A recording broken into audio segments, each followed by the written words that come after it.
Hello students, I Jyoti welcome you all on do a die for study channel. आज हम लोग करेंगे class 5th EVS chapter number 5 seeds and seeds के question answers को। इससे पहले हम इसके एमसीक्यूज और एक्सप्लेनेशन के अलग अलग वीडियो डाल चुके हैं। अगर आपने वो नहीं देखे होंगे तो उसका लिंक आपको डिस्क्रिप्शन बॉक्स में मिल जाएगा, आप वहाँ से जाकर के देख सकते हैं। तो चलिए स्टार्ट कर लेते हैं इसको। Question number 1 is here, what things are soaked before cooking in your house, why? Answer, following things are soaked before cooking. कुछ चीज़ें ऐसी होती हैं जिसको बनाने से पहले, खाना पकाने से पहले उनको भिगो कर रखना पड़ता है। तो वो कौन कौन सी हैं? चना, मूंग, ड्राई पीस, राजमा, soybean, pulses, rice etcetera. These things become soft after soaking. This make it easier to grind them and to cook them. This help in saving time and energy. यहाँ पर saving की जगह पे saving आएगा। Okay, यहाँ पर इसको saving लिखेंगे। Now let's see the next question. What things do you eat after sprouting? How are they sprouted? How much time does it take? कौन सी ऐसी चीज़ें हैं जो अंकुरित करके खाई जाती हैं और वो कैसे अंकुरित होती हैं और कितना टाइम इनको लगता है अंकुरित करने में? तो वी ईट चना, मूंग एटसेट्रा आफ्टर स्प्राउटिंग। इसको हम अंकुरित होने के बाद इनको खा सकते हैं। They soak it in after water overnight. इनको रात तक भिगो कर रखना पड़ता है। Then the water is drained out and they are kept in a basket और suspended in a cloth so that they can get air. Chana takes about 36 to 48 hours to sprout, while moong takes about 24 to 36 hours. Now let's see the next question. Has the doctor or someone you know ever told you to eat sprouts? Why? क्या कभी किसी doctor ने या किसी और ने आपको कहा है कि कुछ चीज़ों को, अंकुरित चीज़ों को खाओ, और क्यों? तो yes, the doctor has advised me to eat sprout because they are very nutritious. क्योंकि बहुत ही ज़्यादा उसमें न्यूट्रिश फूड होता है वो। तो do this and find out. ऐसा करो और ये पाओ। Do you remember that in the class 4th you did an activity with seeds? Now try another one. Take some chana and 3 bowls. Put 5 chana in the first bowl and fill it up with water. Put a damp piece of cloth or some cotton wool in the second bowl. Now keep the same number of chanas in it. Make sure that the cotton, wool or cloth remain wet. Wet जो होता है गीला, कपड़ा गीला रहना चाहिए, और ball कहते हैं कटोरे को। Put the same number of chanas in the third bowl. Do not put anything else in it. Cover and the 3 bowls. इन तीनों को कवर कर देना है बॉल्स को। Observe either 2 days and note the changes in the bowls. यहाँ पर आपको एक टेबल बना लेनी है, बाउल 1, बाउल 2, बाउल 3, और उसमें लिख देना है कि क्या हुआ है। Are the seeds getting air in first bowl? No. Second bowl? Yes. Third bowl? Yes. Are the seeds getting water? Yes yes. Bowl number 3? No. What changes did you see? आपने क्या चेंजेस देखे? Chana have swelled up, chana have sprouted, no change. Have the seeds sprouted? तो first bowl में no, bowl second में 2, ball 2 है जो उसमें yes, and ball 3 में नो। देखिए, चने जो स्प्राउट होते हैं वो तभी होते हैं जब उसको भिगो के रखा जाता है पानी में, और अगर ऊपर से कोई गीला कपड़ा वगैरह रख दिया जाए तो ज़्यादा जल्दी से वो स्प्राउट हो जाते हैं, अंकुरित हो जाते हैं, अदरवाइज अंकुरित नहीं हो पाते हैं। In which bowl did the seed sprout? What difference did you see between this bowl and the other bowls? Answer, seeds could sprout in second bowl only. In the bowl 2, the seeds got both air and water and hence could sprout. On the other hand, in bowl 1, only water was available and hence the seeds could not sprout. In bowl 3, there was no water and no air and hence seeds could not sprout. Why did Gopal's mother tie the chana in the damp cloth? Gopal's mother tied the chana in damp clothes so that seeds could get both water and air. जो भी चीज़ अंकुरित करनी हो उसके लिए उसको हवा और पानी दोनों चाहिए होते हैं, तो इसलिए उसको कपड़े में, अगर गीले कपड़े में टांग दिया जाता है तो वो ज़्यादा जल्दी से अंकुरित हो जाते हैं। When you split the whole masoor, you get me masoor dal, but then you cannot sprout me. Can you think why? This happens because the sprouting capacity of masoor is lost after it is split. Look at carefully at your sprouted chana and make it drawing. तो ये आपको drawing बनानी है जब ये चने sprout हो जाते हैं। आप इसको बुक में जो पिक्चर है उसमें बहुत ही अच्छे से देख सकते हैं। नेक्स्ट क्वेश्चन प्रोजेक्ट है, तो प्रोजेक्ट तो आपको ये खुद से करना है। Next question is here, which seeds took the most number of days for the stem to come out of the soil? Seeds of sesame यानी तिल। Which seeds took the least days to come out of the soil? Seeds of mustard यानी सरसों। Which seeds did not grow at all? Why? All seeds grow well in the presence of water and air. If either of these two factors is absent, then the seed cannot grow.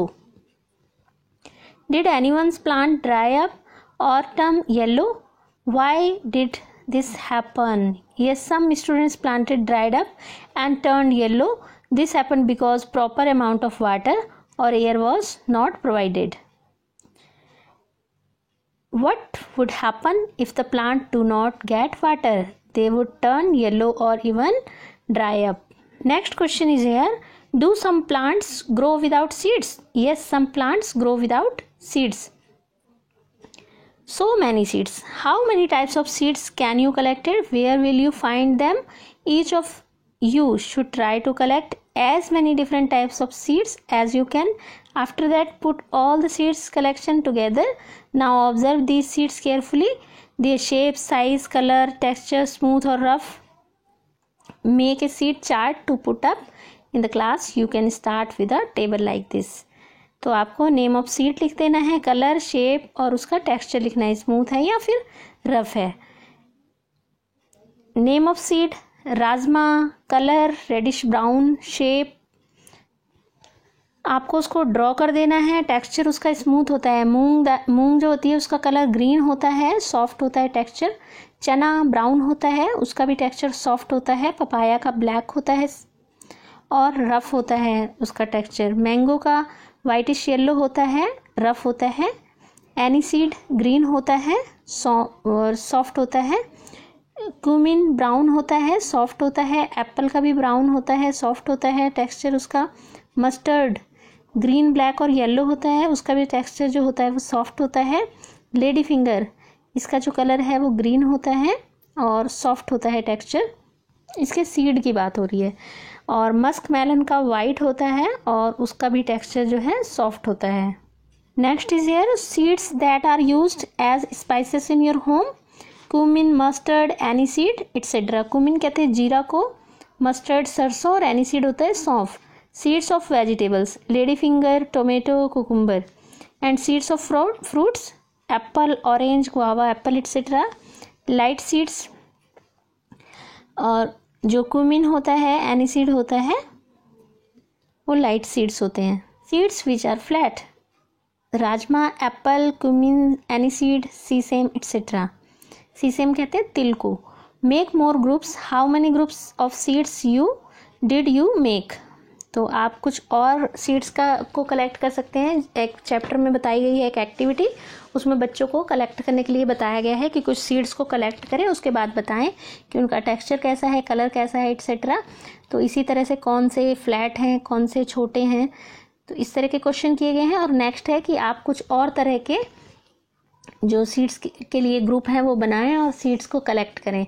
तो उसमें आपको क्या करना है, eligible seed, edible seeds collect करने हैं, seeds which give oil, seeds used as spices, seeds floating on water, seeds sinking in the water, very small seeds, very big seeds.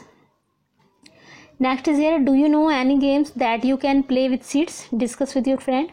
तो जो इमली सीड्स होते हैं, टर्मिनेंट कहते हैं इमली को, उसके जो are split into the 2 halves and children play a game with them. Mango seeds are used to make a type of flute. जो मैंगो फ्रूट का सीड होता है उससे जो है फ्लूट बन सकती है, बहुत अच्छी आवाज़ आती है। आप कभी बना के देखिएगा, ट्राई करिएगा उसको। नेक्स्ट है, have you ever seen any seed that can fly? क्या आपने कभी ऐसा सीड देखा है जो उड़ सकता है?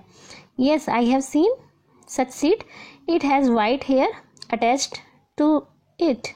आपने देखा होगा कई बार जहाँ पर ग्राउंड होते हैं वहाँ पर वाइट वाइट कलर के सीड होते हैं और वो उड़ते हैं और बच्चे उनके पीछे पकड़ने के लिए दौड़ते हैं। What is it called in your area? इसको क्या बोला जाता है?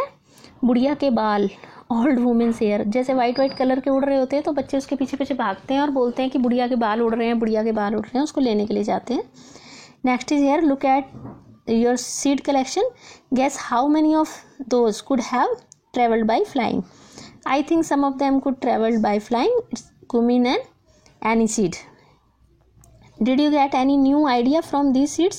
Yes, these seeds can also be used for decorating something. कई बच्चे इसकी पिक्चर बनाते हैं और डेकोरेट करते हैं घर में, उसको बैंगल्स में उसको पेस्ट कर देते हैं अलग अलग तरह के सीड्स को, और उसकी बहुत ही अच्छी ड्राइंग सी बन जाती है, वॉल पेंटिंग, तो बहुत ही प्यारा लगता है वो। Look at the picture given below and guess how the seeds travel to and reach different places. यहाँ पर एक गिलहरी लेकर जा रही है, एक बर्ड लेकर जा रही है, और हवा से भी सीड्स जो हैं एक जगह से दूसरी जगह पर पहुँच जाते हैं। The first picture shows a squirrel carrying a seed and the second picture shows a bird carrying a seed. Those two pictures suggest that seeds travel with the help of animals.